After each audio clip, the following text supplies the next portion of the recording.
Let's switch to computer audio, okay?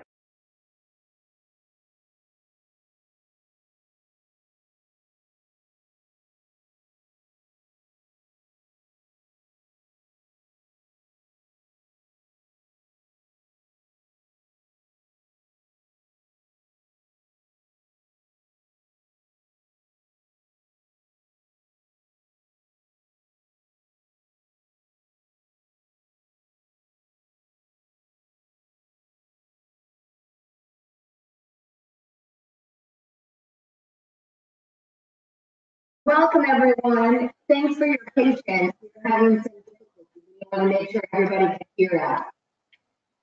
So if just to double check, if you could type something in the chat bar so that we can hear us, that would be appreciated. The webinar will last approximately 30 minutes, and if you have any technical issues throughout the webinar, feel free to type them in the chat bar as well. And remember that we are recording this, and all the slides that we will be distributed to it afterwards. Our presenter today is Blythe Kazmerzak. Blythe joined Axios HR 3 years ago. She's a boomerang, so grew up in West Michigan, spent some time in Chicago, and now is back. She has a strong organizational development background, and she has helped our company internally manage our culture better, provided us with a lot of coaching tools, and many of our clients as well. Welcome, Blythe. Well, thank you, Shannon. So at this point, we're going to try to get through this quickly, so we do have an opportunity to do some Q&A at the end. There will be a few polling questions that we're going to put out there as we go through some of the topics. So this hopefully will be a little bit more interactive. And I'm just going to really start with a bit about who is Axios HR. So for those of you who are not really familiar with our company, we are a HR outsourcing company who has 3 different businesses. We do HR work, outsourcing, we do insurance, and staffing. And we're really focused on creating a personal experience for employment. And that can look like a candidate applying for a job to, a business leader who's trying to sort things, or, for folks on the line as well, HR people who are trying to solve a problem. So that's a little bit about us.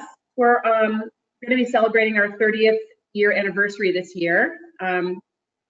And essentially our goal is to help employers like those that you guys are part of do a great job for employees.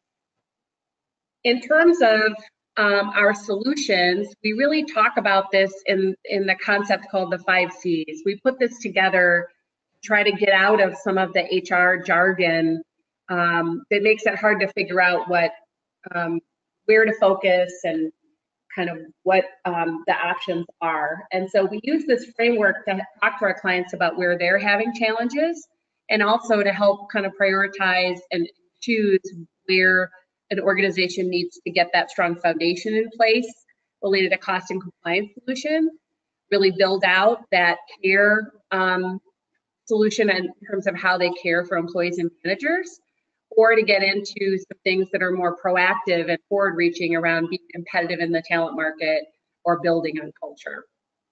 Where we're going to focus today is in the topic of culture, but one of the questions that I wanted to ask as we start out, and this is the first polling question, is really just, it is January, it's still early January, but it's January, and so this is the time of year where everybody's launching into new projects and initiatives.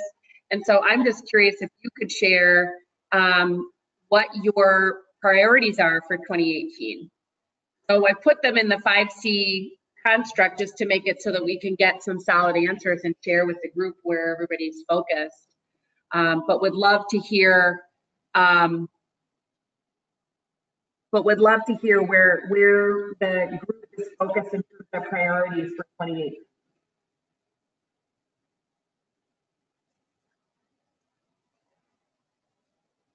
So interesting, definitely it makes sense. You're at a culture webinar, so there's lots of folks that are focusing on cultural issues this year. But I also know in HR we have lots of things usually that we're challenged with. And so it's interesting to see what else people are oriented around. With that, I'm going to put one more framework in place, and then we're going to dive into the topic. And this is just also to get a little bit of an understanding around the group that we're talking to and where you're coming from. There's a concept that I started talking about, which is an HR unicorn. And I framed it this way because in HR, you know, there's folks, business leaders, people in HR are being asked to do so many different things. We really have a wide range of things that we have to manage, and I kind of put those things into 3 buckets in terms of the hats or the things that we have to manage.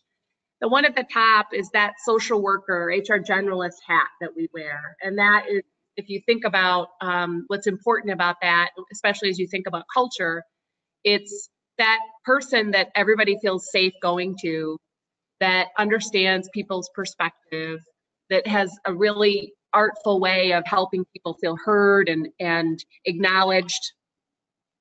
And that's definitely a hat that's critical from an HR perspective. The one on the lower left is that other part of HR that's really important, which is that we administer a lot of stuff. I mean, things that get translated into payroll, there's a lot, right? There's benefits transactions and changes and things like that that require a real strong attention to detail, a lot of expertise related to compliance and systems. And that's an important thing that we in HR have to manage as well. And then the third piece is that piece that shows up around topics like this, but also on topics that are related to you know, vendor management and when big compliance things change or compensation and benefits and market shifts, where you're kind of able to take that situation that's happening at your client and bring that expertise and be that business partner from a strategic perspective. So one of the questions that I'd ask here is really, you know, I know we all wear many hats, but I'd be curious where you guys would say what hat you wear the most. So we'll be putting out another polling question here and just trying to get some feedback around where this group feels like they're being asked to put that hat on the most related to these 3. I can see the results coming in, and it sounds like a lot of you are closet social workers, which is great. It's a real common profile we see in HR, and something that certainly there's a lot of change going on just in the world today, and it does feel like it's really put pressure on HR people to be able to kind of manage a millennial who's concerned about their student loans and manage a boomer who's trying to think through succession planning and all the different things that people come at us and talk about. It also looks like there's a lot of people who are spending a decent amount of time on administration or spend a decent amount of time there, and certainly I can understand that. There is just a lot of stuff that has to get translated in, and it sounds like you guys also spend a good amount of time doing strategic and expertise work. So that you're validating the fact that we all are, to some degree, acting like unicorns. So with that, those kind of pieces up front, I'm going to now dive into the culture topic. And essentially, what I'm going to walk through is just a way to think about approaching whatever culture challenge you came to the webinar was in your mind as you came here. So the first piece is a framework really focused on how to understand and manage culture. It's one of those squishy topics that's hard to really put your finger on exactly what it means. At the end of the day, organizational culture is how work gets done. And so the way you can think about that is this Iceberg model. So you may have heard of this.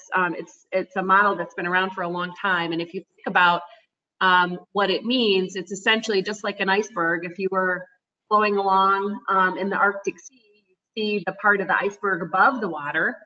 And that, in a culture context, is what employees say directly to people, their manager, to HR, to business leaders, to each other. There's an amount of information that gets communicated there. And that, using this analogy, is above the waterline.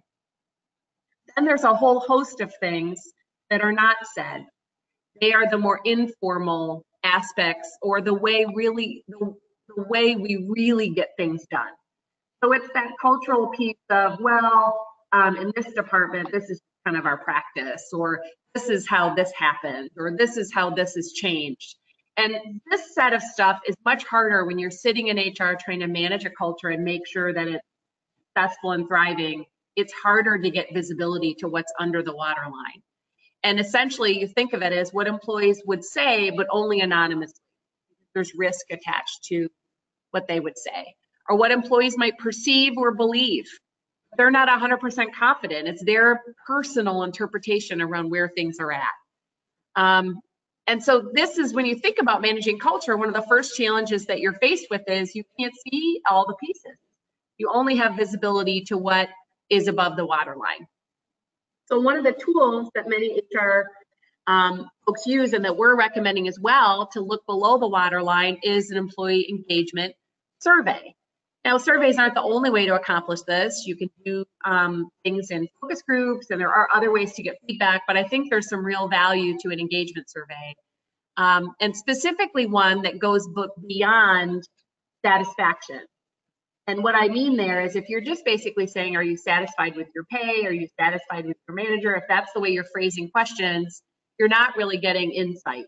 You're hearing what they would actually say directly. You're not getting underneath the waterline. To get under the waterline, you have to poke at questions that are a little bit more emotional. So the three things that, this is a working definition I've used. My former employer was Aon Hewitt in Chicago. You may have heard of them. And they are really the original folks that came out with the concept of employee engagement. And I just love this definition because it's easy to understand. That really what an engaged employee speaks positively about the organization, is committed to remaining at that employer, and is meaning is motivated to go above and beyond. If you think about what is a healthy culture look like, it's filled with engaged employees, and this is how they're behaving and operating. And so that's what looking below the waterline means, is figuring out how well you're doing on that. So now the question is, well, how do you figure that out? There's so many different tools and systems and ways to measure engagement. And we're basically promoting one that for a small to mid-sized business is a real practical, easy way to get a pulse on your culture, which is an employee net promoter score. You may have heard of the net promoter score framework. It's something that's been used in customer loyalty for the last 20 years or so. And it came from Bain & Company and was phrased the ultimate question because it started to be very predictive around growth. And specifically in sales and customer service, having someone who would answer a question, the specific ultimate question, you would ask it, would you recommend our organization to a colleague or friend? And essentially, if they would say, 9 or 10 on that question, they were a promoter. Right? And if you think about it in an employment perspective, this question is a little bit different, but essentially if they're a 9 or 10, they're engaged, right? They're saying this is a great place to work. If they're passive, those borderline people. And then if they're a detractor, there's something that's in the way of their engagement. So this, from a metric perspective, is a helpful way to get a pulse on your engagement. So one of the questions I would just ask, and back to the poll, is this a measure that you guys have seen before, either in the sales or customer service context, the net promoter score measure?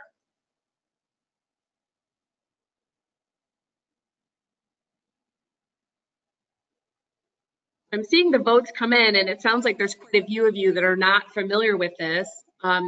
It is something where it's more recently been applied on the employee side, and I have to say, having done this for a couple of clients, it's been a really helpful way to get kind of that net view of how are your employees feeling and about the organization. So with that, if we think about kind of the flow here, it's kind of looking below the waterline, getting a metric of it, and then now let's just say we fast forward and you do have the results. Often the challenge then becomes, well, what do I do about this? And so this is a way of thinking about, once you ask the questions, you're left with hotspots.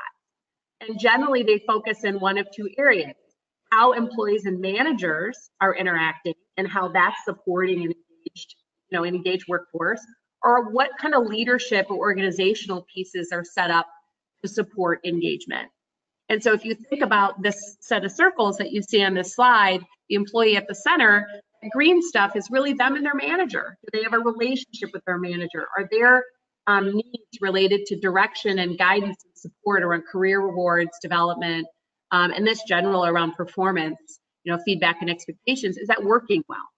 If you see hotspots here, often what this helps you focus in on is, you have managers who don't really build relationships, but they're doing all the mechanical parts? Or do you have managers who know how to handle performance, but they don't really know how to talk about career or pay? And those things can help you focus on the things that are actually going to help managers be more effective. On the bottom side, these are pieces where you think about as a leadership focus. Often this is going to require leaders to say, these are some things that we need to adjust. And that could look like values and vision, or that could look like things about like communication. But these are things that go beyond just the manager. It goes into just how the organization operates. So if we go to really at the leadership level, this is really, think of it as a foundation for managers. There's holes in the boat, so to speak, on these things. It's really hard for managers to create engagement with their employees. And so often the surveys will create a couple blind spots or areas where there's not tight alignment. And that could look like a real simple example, like there's a lot of communication happening, but there's not really clear communication about why something's happening. Or it could be that the vision just isn't clear. So it's somewhat articulated, but it's not quite clear. So this is a place where if you think about the outcome that you get from the survey, it could be, this is a place that you want to focus and have some things to address. The next area of focus is really on management. And this framework that I'm sharing here is about what questions do employees have for managers? And really, regardless of the position, whether it's a frontline assembly person in a manufacturing setting, a teacher in a school, a service person in a retail setting, it doesn't really matter. They want to have answers to these questions. They want to have a good working relationship with their manager, and they want to be able to understand what's expected of them, how they should develop, all of these pieces that we've highlighted here. And that set of expectations, if you think about it, are pretty realistic from a job perspective, but they're often ones where managers have a hard time answering them for lots of reasons. So with that is just kind of giving you the method and the process for which you can work through these issues. And in the last few minutes, I'm going to share two examples that we worked with clients on to work through these issues and really what we saw as results. So the first example is a not-for-profit company that we worked with. Their situation was really that attrition had started to climb. The organization had long-term employees that started giving notice. There were a lot of complaints about not the care and feeding basic stuff from managers, but about that forward proactive, who can I become here? How is this going to look long-term types of questions? And that makes sense when you think about long-term employees who didn't get those questions answered, started to bolt, and then you had just in general kind of noise in that area. So we did an engagement survey for them, and what was really interesting was they had two kind of geographic orientations to their workforce, and the employee net promoter score was 60, which is way above best in class for one half of the organization, and was 0 in the other half of the organization. So thinking about that as an example, what that really showed us was, gosh, this part of the organization is where all the noise is, and this is where we need to focus. What we found in the results for that part of the organization was there was really an open communication diversity challenge at the management level. And that there was not a lot of clarity around long-term proactive discussions, and the managers didn't know what to say. So that lack of open communication and some specific tools around rewards and career were the things that they needed. So we worked through a set of leadership team discussions, job descriptions, and a set of other things, and ultimately attrition started to stabilize, and we really saw a much more positive experience from employees. They've not had a chance to redo their net promoter score. It's a little too early for that, but I have already seen really strong results as a result of the work we did. So that's one example. Another example is a manufacturer. They had really experienced a lot of growth, They had very high attrition in their temporary employees and their regular employees. It was over 60%. Their scrap rate was way above what they were quoting when they looked at new business. So they were running at a 6% scrap rate, and their budget was 3.5%. So they were losing money every time they quoted and got new business. So what we did was work through with the leadership team a set of discussions to help them really get clear on decision making, and we did supervisor training. So this is one where we didn't jump in and do the engagement survey because it's very obvious that the leadership team at a broad organizational level had some of the gunk that they had to work out. And so that was really the right way to start. And as a result, they were able to bring their temporary attrition down in half. Their scrap rate went down from 6 to 3.2, and their productivity went up and uptime went up. So from a financial perspective, the business case around the work that happened in manufacturer was really compelling. So these are two examples, very different in terms of just how you approached a cultural issue that was translating into attrition and noise and frustration, and how you can begin to understand what's below the waterline, start to get an action plan, and work through how to help the organization improve. So with that, we're getting close to time, and I wanted to leave a little time for Q&A. So we have about 5 minutes left, and really you can ask me anything related to the content here, or there is going to be slides, a white paper that gives more detail about all the things we covered here that's going to be provided to you after. Obviously you can reach out to us if you want to talk about more. We do have on our resources page lots of that information, as well as other information that you might be able to find useful as you are on your journey to improve your culture. But with that, I will open it up to any questions folks have. Please type it into the webinar tool, and we'll respond to those questions as they surface.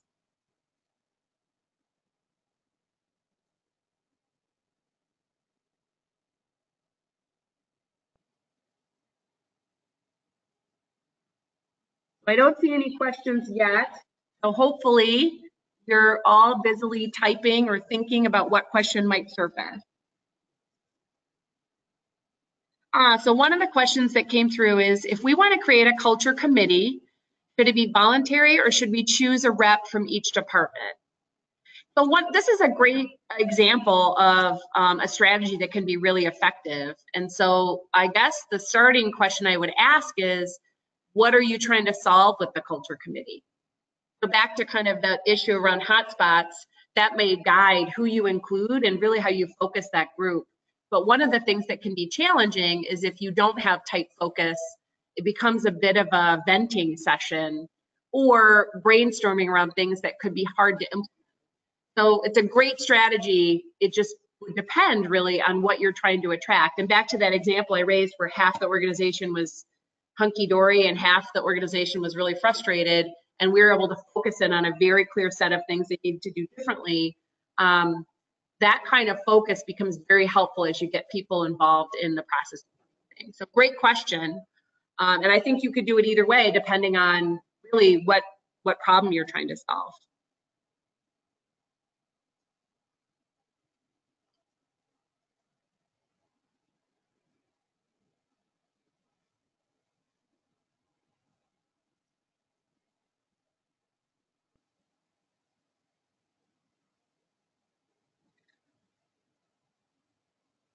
Okay, so I don't see any other questions coming in. So I just want to thank all of you for joining us on this first webinar on culture. And I hope you all have a wonderful Wednesday. Thanks.